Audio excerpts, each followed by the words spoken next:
Hello, good day mga kaante. Eto na nga sa patuloy na pamamasyal natin dito sa southern part Italy. Tayo ngayon ay patungo sa Paestum Ruins at ito ay isa sa sikat na Greek ancient city sa Campania town na sa province of Salerno. Isa sila sa sikat sa pagkakaroon ng 3 ancient Greek temples sa Doric order noong 550 to 450 BC before Christ na talaga namang preserve ang lugar. So ito ay itinayo ng Greek settlers coming from Greece noong 6th century BC sa southern Italy. Ang Paestum ay originally called na Poseidon. Ito ay hinango at inalay ang pangalan sa Greek of God of the Sea na si Poseidon. At ito ay napalitan ang pangalan noong sinakop ito ng Romano noong panahon ng 273 BC at ang pangalan ay pinalitan ng Paestum. Ang Paestum ay isa sa mga UNESCO World Heritage Site since 1998. Ang tatlong templo na ito ay pinangalan ng Temple of Athena, Temple of Hera I at Temple of Hera II.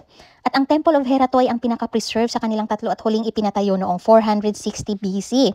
If inyong isearch, ang Parthenon Temple sa Athenian Acropolis na matatagpuan sa Greece ay halos magkatulad ang kanilang sculptures at ang kanilang Ionic order ng architecture.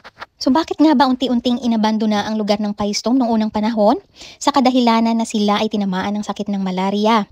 At maraming kaso ng krimen ang nagaganap sa lugar nila katulad ng nakawan at brutal na patayan. Kaya ang mga tao dito ay unti-unting inabandona ang kanilang lugar. So sa patuloy naming paglalakad-lakad dito sa maliit na bayan ng Paestum ay para kaming ibinabalik sa unang kapanahunan ng kanilang kasaysayan dahil talagang na-preserve yung mga daanan nila noong unang panahon at meron pang bakas dito ng mga kabahayan at talagang makikita mo na aktibo sila sa lakaran ng pagninegosyo. So habang kami ay naglalakad ay talagang meron kaming nakita ditong iba't ibang status ng pamumuhay noong unang panahon dahil meron pa ditong na-preserve na bahay na merong swimming pool o paliguan. So meron na talaga noong unang panahon na merong mga matataas or talagang merong sinabi sa buhay ng mga tao, iba't ibang libelo ng pamumuhay noong unang panahon.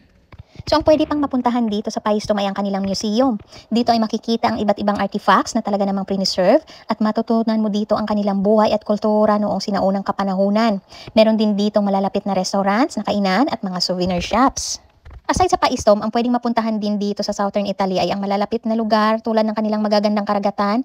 Meron dito yung Lido Mediterraneo Beach na talagang sikat pag summer na puntahan ng mga tao dito at mga turista. At syempre, bago tayo umuwi, hindi pwede na hindi tayo bumili ng cheese at mozzarella di buffalo dito sa Campania dahil sila ang numero 1 sa produksyon ng mga cheese at mozzarella dito sa Italy. At talaga namang masasarap at ikalidad ang kanilang mga gawa dito.